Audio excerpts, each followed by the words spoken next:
네, 여러분 안녕하십니까? 바로보기TV 옴부즈맨의 김승재입니다. 현직 대통령의 구속과 첫 탄핵 심판 출석, 서부지법 난동 사태 관련 뉴스 등 민족 최대의 명절인 설 연휴를 앞두고 지난주 전국도 그야말로 숨가쁘게 돌아갔습니다. 저희 연합뉴스TV도 관련 내용들을 발빠르게 보도해드린 바 있는데요. 먼저 지난주 주요 뉴스부터 정리해 보겠습니다.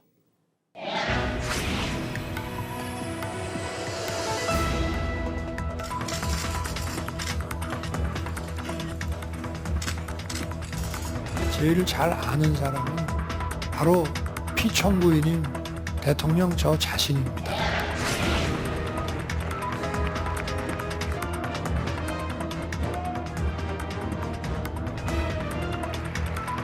From this day and be respected again all over the world.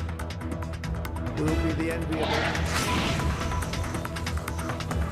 다시 한번 논의해 주신 것을 요즘 사물 인터넷, 클라우드, 초연결 지능 정보 국회가 정부와 함께 보다 더 바람직한 대안과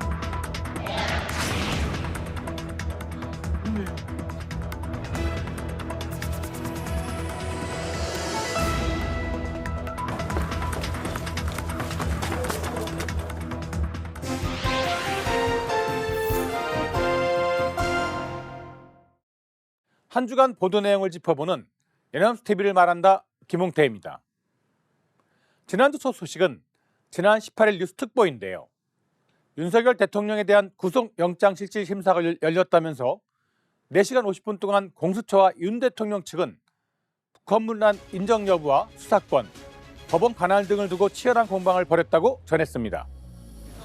윤 대통령 측에선 석동현, 김용일 변호사 등 총 8명의 변호인이 출석했는데요. 북한문란 인정 여부와 수사권, 법원 관할 등을 두고 공수처와 윤 대통령 측의 치열한 법리 공방이 펼쳐졌으며 윤 대통령도 중간에 40분, 종료 직전 5분간 발언권을 얻어 직접 법정에서 의견을 제시했다고 합니다. 윤 대통령 측은 PPT를 통해 공수처의 정당한 수사권이 없으며 계엄 선포가 사법 판단의 대상이 되지 않는 고도의 통치행위라는 입장을 강조하고 서부지법에 영장을 청구한 것도 문제가 있다고 지적했습니다. 공수처에서는 주임 검사인 차정윤 부장검사를 비롯해 검사 6명이 출석했는데요. 구속영장에 윤 대통령을 전형적인 확신범으로 명시하면서 법정에서 1시간가량 PPT를 통해 윤 대통령 측의 주장을 논박했습니다. 공수처는 윤 대통령이 무장한 계엄군을 국회에 투입해 헌법 기관인 국회 기능을 마비시키려 했으며 국헌 문란 목적이 인정된다고 봤습니다. 특히 2차 계엄의 우려와 비상계엄 전후 윤 대통령이 휴대전화를 교체한 점 등을 고려해 증거인멸과 도주 우려, 재범 가능성이 높다는 점을 강조했다고 마무리했습니다. 이 보도는 윤석열 대통령에 대한 구속영장실질심사라는 중대한 사안을 다루며 공수처와 대통령 측의 법정 공방을 균형 있게 전달했는데요. 특히 양측의 입장을 시간 순으로 정리하고 윤 대통령의 직접 발언까지 언급하며 법정 공방의 긴박감을 잘 전달하고 있습니다. 다만 4시간 50분의 심사 과정을 간략히 요약한 만큼 추가적인 해설을 통해 공수처가 2차 계엄의 우려를 강조한 이유나 대통령 측이 주장한 법원 관할 문제 등 공수처와 대통령 측의 입장 차이를 더 다뤘다면 좋았을 것입니다. 그리고 법리 공방의 핵심 논점인 국헌문란 인정 여부와 계엄 선포의 통치행위 관련하여 국헌문란이란 무엇을 의미하는지, 통치행위가 왜 사법 판단에서 제외될 수 있는지 이에 대한 법적 설명은 간단히라도 필요해 보였습니다. 지난 19일 뉴스 특보에서는 법원이 윤 대통령이 증거를 인멸할 우려가 있다고 보고 윤석열 대통령에 대한 구속영장을 발부했다고 전했습니다. 윤석열 대통령이 내란 우두머리 및 직권남용 권리행사 방해 혐의로 공수처에 구속됐는데요. 헌정사상 처음으로 현직 대통령을 구속한 공수처는 비상계엄 사태에 한층 속도를 올릴 것이라고 보인다고 전했습니다. 서울 서부지방법원은 윤 대통령에 대한 구속영장을 발부하며 증거인멸 우려가 있다고 봤는데요. 구치소 구금 이후 두문부출했던 윤 대통령이 법원의 모습을 드러내 직접 입장을 피력했지만 받아들여지지 않았습니다. 그간 수사기관의 소환에 협조하지 않는 상황, 또 내란죄라는 윤 대통령의 범행이 중대하고 재범 위험성이 있다는 공수처 측의 주장이 더 설득력이 있다고 본 건데요. 공수처가 윤 대통령의 신병을 확보한 만큼 비상계엄 수사는 탄력을 받을 것으로 보인다고 합니다. 윤 대통령이 수사에 협조할지가 관건이라며 부릉시 공수처는 강제 구인이나 옥중 조사 등의 대안을 검토할 것으로 보인다고 전했습니다. 공수처는 최근 검찰 특별수사본부로부터 1,500쪽이 넘는 주요 피의자들의 신문조서 등도 넘겨받았다는데요. 윤 대통령이 직접 지시한 내용이 담겨 있어 윤 대통령이 혐의를 다지는 근거로 활용될 것으로 보인다고 합니다. 윤 대통령의 구속기간은 체포기간 포함 최대 20일로 대통령 기소권이 없는 공수처는 10일간 윤 대통령을 수사하고 이후 검찰로 사건을 송부해 10일간 조사를 이어갈 방침이라고 합니다. 다만 체포 적부심을 청구했던 윤 대통령 측이 구속 적부심도 청구할 경우 송부 시기는 늦어질 수 있다고 마무리했습니다. 이번 방송은 윤석열 대통령의 구속이라는 헌정사상 초유의 사안을 다루며 사건의 전개와 주요 쟁점을 전했습니다. 방송은 윤 대통령의 구속이 헌정사적으로 갖는 의미를 정리하고 공수처의 수사가 향후 어떻게 진행될지 전망하고 있습니다. 다만 윤 대통령에게 적용된 주요 혐의인 내란수계와 직권남용 권리행사 방해의 내용, 그리고 이에 대해 공수처가 제시한 핵심 증거의 간략한 설명도 필요해 보였는데요. 특히 구속영장이 발부된 이후로 언급된 증거인멸 우려와 재범 위험성을 좀 더 자세히 설명할 필요가 있었습니다. 그리고 시청자들에게 이번 구속이 국민과 국가에 미칠 영향이 어떨지 간단히라도 언급할 필요가 있어 보였습니다.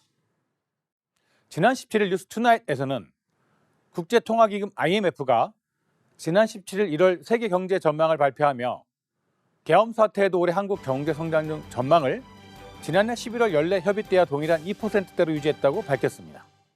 지난해 10월 전망 대비 성장률이 상향 조정된 곳은 미국이 0.5%포인트로 가장 높았고 중국, 영국, 스페인 등도 올랐는데요.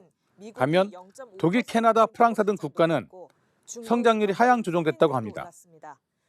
IMF는 미국 성장률 전망을 크게 올리면서 올해 세계 경제 성장률을 0.1%포인트 올린 3.3%로 내다봤다고 마무리했습니다. 이번 방송은 국제통화기금 IMF가 세계 경제 전망 발표를 신속하게 전달하며 주요 국가별 성장률 변화를 비교한 점에서 유익했는데요. 시청자들의 이해를 돕기 위해 한국의 2% 성장률 전망 유지가 탄핵 상황과 어떻게 연결될 수 있는지 간단히 언급할 필요는 있어 보였습니다. 그리고 미국 성장률 상향 조정의 배경과 중국과 유럽 주요국의 변동 요인에 대해서라도 간단한 언급이 있었으면 좋았을 것입니다. 지난 21일 뉴스투나잇에서는 도널드 트럼프 대통령이 미국 47대 대통령에 취임하면서 취임사를 통해 다시 한번 미국 우선주의를 강조했다며 워싱턴 특파원을 연결해 소식을 전했습니다. 특파원은 그것이 백악관과 의회 의사당 그리고 실내 행사가 열리는 아레나와 모두 근접한 워싱턴 항구판이라면서 주요 진입로는 여전히 통제돼 있고 건물 옥상에는 일부 저격수들도 눈에 띈다고 전했습니다.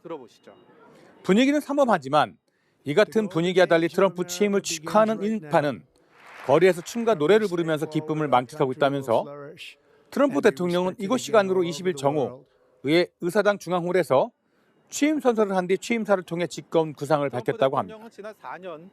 취임사는 30분가량 진행됐는데요. 미국 우선주의를 부활해 미국을 다시 위대하게 만들 때는 강한 의지로 요약될 수 있다고 합니다. 도널드 트럼프 40대 미국 대통령은 미국의 황금 시기는 바로 지금 시작된다면서 오늘부터 미국은 번성할 것이고 전 세계로부터 다시 존경을 받을 것이라고 전했습니다.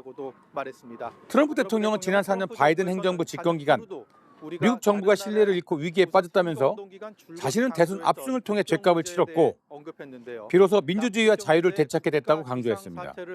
지난해 7월 유세 도중 불의 충격을 받고도 살아난 것은 미국을 다시 위대하게 만들기 위한 임무가 있었기 때문이라고도 말했는데요. 트럼프 정부에서는 단 하루도 우리가 다른 나라에 이용당하는 일이 없도록 할 것이라고 밝혔다고 합니다. 트럼프 대통령은 취임사를 통해 행정명령에 포함될 주요 구상을 밝혔는데요. 선거운동 기간 줄곧 강조했던 국경 문제에 대해 남북 국경지대의 국가 비상사태를 선포하고 불법 이민자의 본국 송환 조치 등 강력한 국경정책을 펴겠다고 선언했습니다. 그리고 에너지 위기를 타개하기 위해 더 많은 석유와 가스를 생산하는 한편 바이든 정부의 핵심 정책이던 그린 뉴딜과 전기차 보조금은 폐지하겠다고 합니다. 이 밖에 다른 나라에 높은 관세를 부과하고 멕시코만의 명칭을 미국만으로 바꾸는 동시에 파나마 운하도 되찾겠다고 공언했는데요. 취임사에서는 한반도 정책이나 북한, 또 취임 전 공언했던 우크라이나 전쟁 종식에 대한 언급은 없었습니다.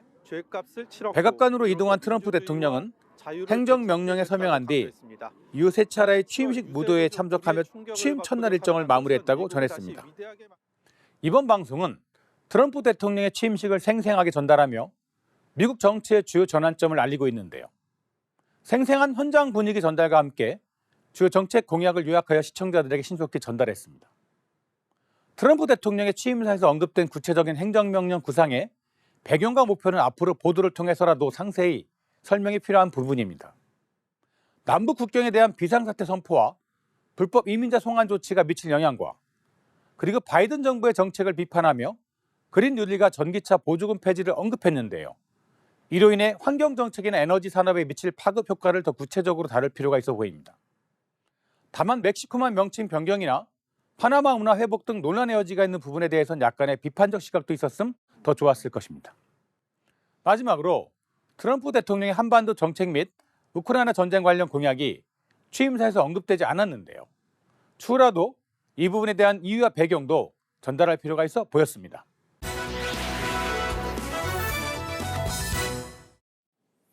네, 이번 시간은 주말에 반영되는 제작 프로그램을 대학생의 시선으로 분석하고 평가해보는 시간이죠. 캠퍼스 TV 리포트입니다. 이번 주에는 건국대학교 강지우 학생과 함께하겠습니다. 어서 오십시오. 안녕하세요. 네, 지우 학생은 지난주 어떤 프로그램 모니터링했습니까? 네, 저는 지난주 토요일에 첫 방송된 찾아라 성공 레시피를 모니터링했습니다. 성공 기업의 숨은 비결을 알아보는 이 프로그램의 첫 번째 이야기는 타이어 유통 전문 기업에서 시작했는데요. 지금의 성공 기업으로 거듭나기까지 다양한 노하우들을 소개했습니다. 자세한 모니터링 내용 지금부터 함께 보시죠.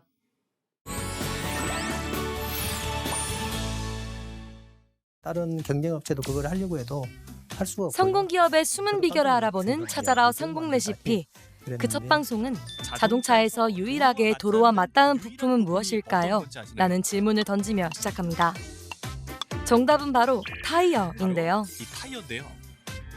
이번 이야기에서는 지난 30여 년간 꾸준히 성장해 전국에 500개의 매장을 가진 타이어 유통 전문 기업을 담았습니다. 옛날에는 과거에는 중고 타이어, 재생 타이어 또는 오래된 타이어를 쓸 정도로 보는 기준이 부족해 그로 인한 사고가 잦았는데요. 타이어는 일정 시간이 지나면 고무가 점점 갈라지고 균열이 생기는 타이어 경화 현상이 발생합니다. 합리적인 가격에 타이어를 제공하여 사고율을 줄이기 위해 타이어 유통 전문 업체를 시작하게 되었다고 하는데요. 관련 통계가 생긴 1960년대 이후 국내 자동차 수는 꾸준히 증가해 오고 있습니다. 차량 수가 늘어난 반면 교통사고 건수는 오히려 감소했는데요. 경찰청 통계에 따르면 교통사고 건수는 2000년 29만 건으로 가장 높았던 이후 계속 감소해 오고 있습니다. 인구 10만 명당 교통사고 사망자 수도 2001년 17.1명에서 2023년 5명으로 줄었는데요.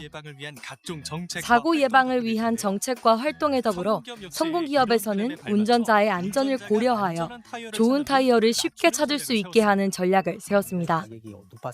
기존 타이어의 유통 과정은 제조사에서 지점, 총판, 대리점, 카센터를 통해 소비자에게 전달되었기에 복잡하고 가격 또한 높았는데요. 고객이 타이어를 구매하기까지 기업에서는 이 과정을 제조사에서 성공기업을 거쳐 바로 소비자에게 전달되게끔 3단계로 대폭 축소시켜 소비자 가격을 낮췄습니다. 덕분에 기업 초창기 때 고객의 반응은 굉장했는데요. 이를 계기로 성장할 수 있었습니다. 자칫 대형 사고로 이어질 수 있는 타이어 불량은 소비자에게 매우 민감한 부분인데요. 실제로 타이어 불량 사고의 치사율은 일반 교통사고의 4배로 9.4%에 달합니다. 때문에 가격 경쟁력을 제외하고도 성공기업만의 숨은 비결이 있었는데요. 성공 레시피에서 발견한 성공기업의 첫 번째 비결은 고객 만족도를 위한 꾸준한 교육과 전문가 투입, 그리고 노하우의 최신 정보를 더하는 것이었습니다. 폭설과 한파 등 도로 상태가 운전하기 위험한 요즘 같은 겨울철에는 특히나 타이어에 알맞은 선택과 관리가 중요한데요. 프로그램에서는 타이어 전문 성공기업이 추천하는 안전한 타이어 관리법을 다뤘습니다. 첫 번째로 윈터 타이어는 겨울철에 지역 상관없이 영상 7도 이하일 경우 장착이 권장된다는데요. 일반 타이어로 주행 시 고무가 딱딱해져 안전에 지장을 줄 수 있기 때문입니다. 두 번째는 안전한 타이어 교체 주기였는데요. 타이어 관리와 마모가 얼마나 남았느냐에 따라 타이어의 상태가 천차만별이기 때문에 4년을 권장하지만 점검을 자주 받아보는 것이 좋다고 합니다. 두 번째 성공 레시피는 전문성을 바탕으로 기록과 체계를 갖추는 것이었는데요. 매장에서는 버튼을 누르면 자동으로 움직이는 타이어 보관대를 볼 수 있습니다.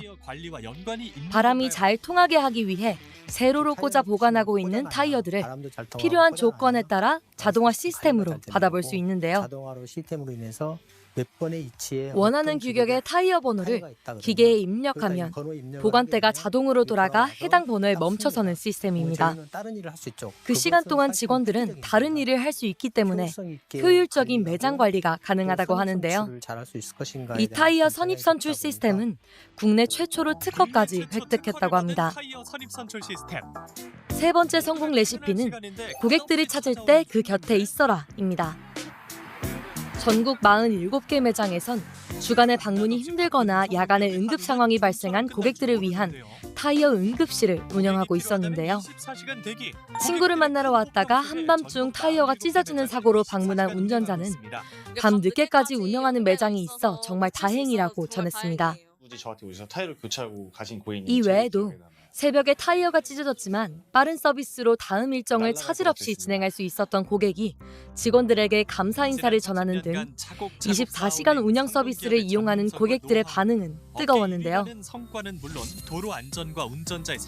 지난 30년간 차곡차곡 쌓아 올린 전문성과 노하우로 이 기업은 업계 1위라는 성과는 물론 도로 안전과 운전자의 생명까지 지키고 있습니다. 예를 들면 지역사회에 헌신하고 계시는 봉사자분들을 찾아서 성공 기업은 지식뿐 아니라 사람의 생명을 지킨다는 사명감이라는 가치를 다양한 방식으로 실천하고 있었는데요. 흐름에 따라서 기업이 할 수 있는 역할이 무엇인가 지역사회에 헌신하고 있는 단체나 개인을 찾아 매월 타이어를 지원하고 인구 구조 변화 흐름에 따른 기업의 역할에 대해 끊임없이 연구하고 있다고 합니다. 또 출산 육아용품을 지원하는 등 다양한 사회 공헌 사업에 주력하고 있는데요.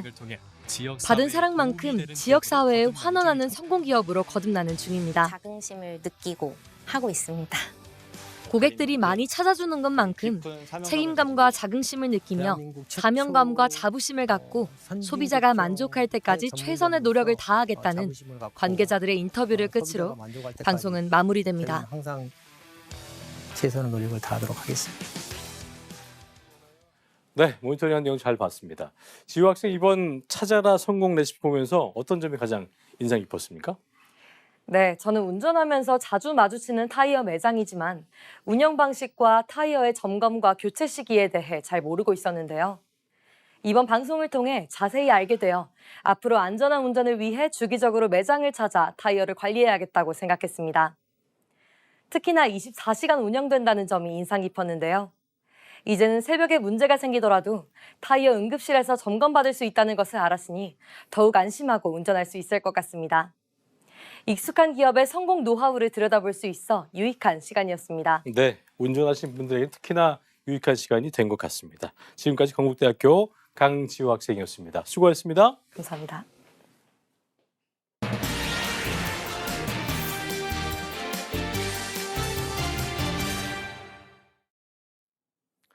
네, 현직 대통령 신분으로는 처음으로 윤석열 대통령이 헌법재판소 탄핵 심판 재판에 출석을 했습니다. 내란 우두머리 혐의로 구속된 이후에 공개 석상에 나선 것은 이때가 처음이었는데요. 오늘 TV와 비평에서 관련 내용 자세히 짚어보겠습니다. 도움 말씀에 서강대학교 임정섭 교수와 함께하겠습니다. 어서 오십시오. 네, 반갑습니다. 네, 지난 15일이었습니다. 내란 우두머리 혐의로 체포된 윤석열 대통령 결국 19일에 구속이 됐습니다. 현직 대통령에게 체포영장이 이은 체포도 그렇고요. 또 구속영장이 이은 구속도 그렇고 모두 헌정사 초유의 일이었는데 일단 먼저 언론에서는 이에 대해서 어떻게 보도하고 있는지부터 정리를 해보죠. 예, 말씀하신 대로 현직 대통령이 구속된 것은 헌정사상 처음입니다. 이 사건이 갖는 파장이 큰 탓에 신문사, 방송사, 인터넷 언론사 등 매체 유형에 상관없이 기사 제목은 상당히 비슷했습니다. 언론은 기사 제목에 현직 대통령 첫 구속이라는 표현을 공통으로 사용해 이 사건을 다루었습니다.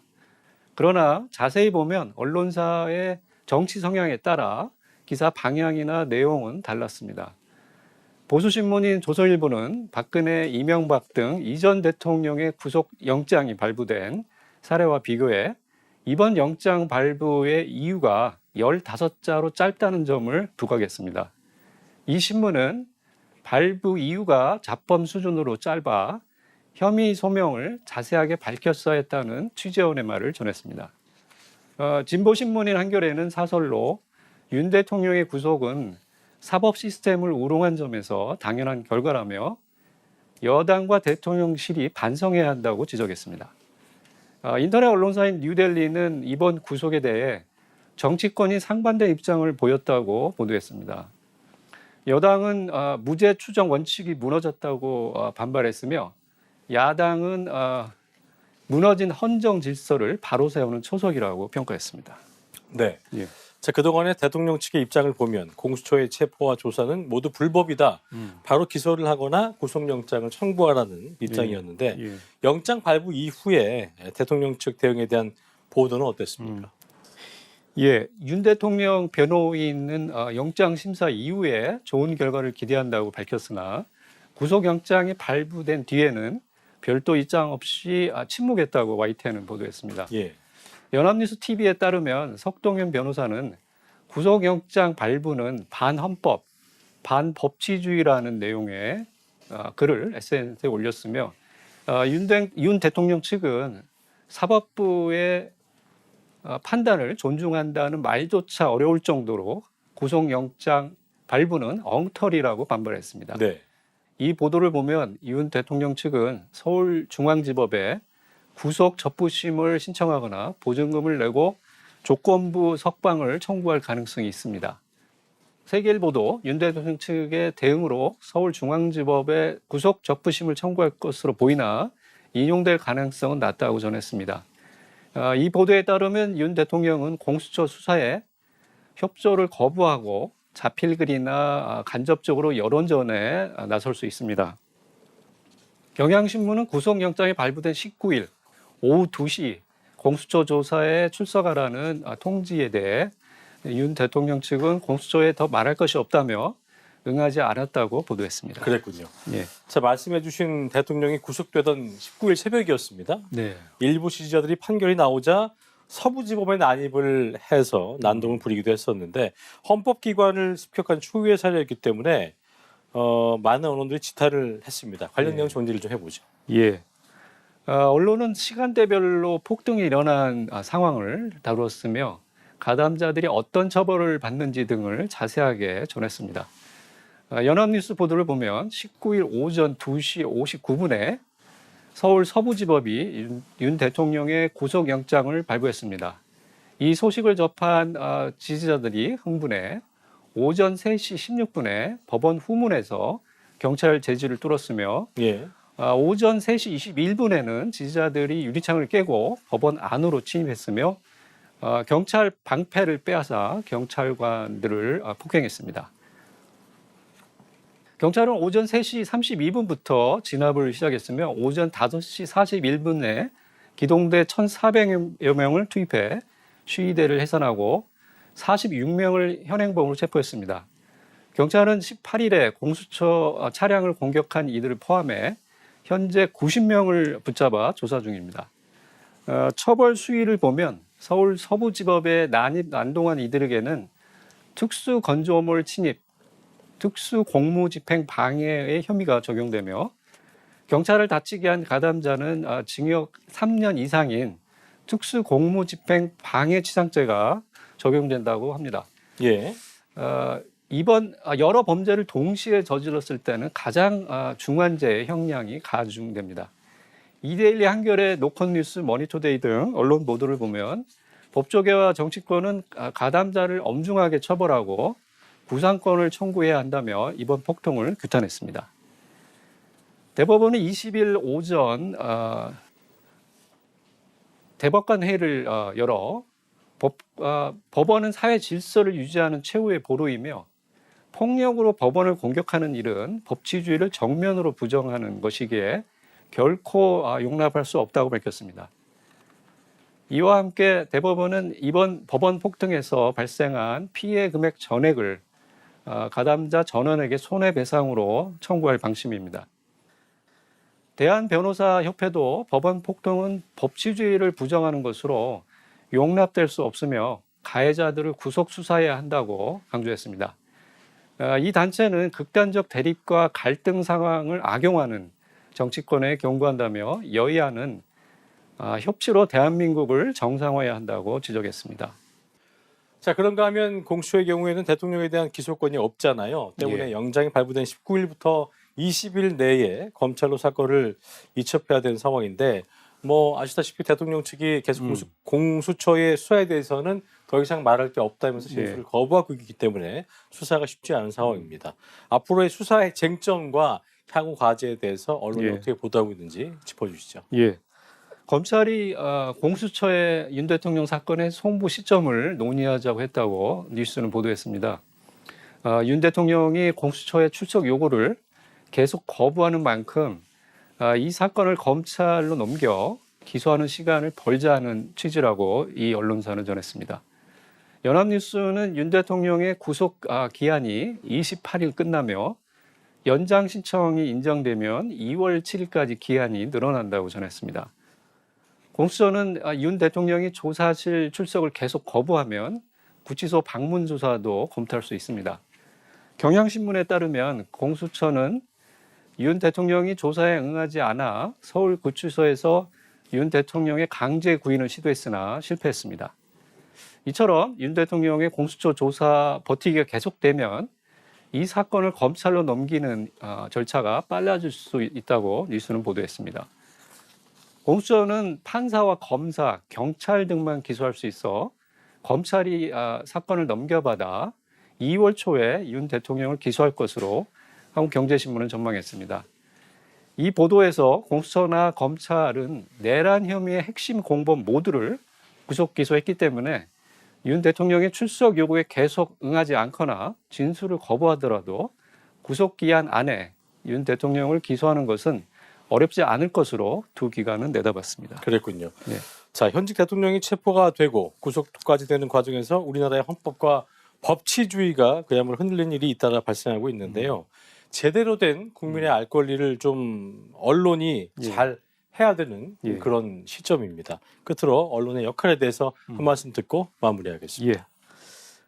언론학계가 언론 보도를 설명하는 방식으로 현실 반영론과 현실 재구성론이 있습니다. 현실 반영론은 언론이 발생하는 사건을 마치 거울처럼 그대로 보여주는 것이며, 현실 재구성론은 언론이 제작 방침과 관행에 따라 사건이나 현안을 구성해 제시하는 것입니다. 국내 정치 상황은 극단적이고 감정적으로 대립하는 양상이며, 타협의 지혜를 발휘해야 할 정치권도 연일 비난과 대결의 모습을 보일 뿐입니다.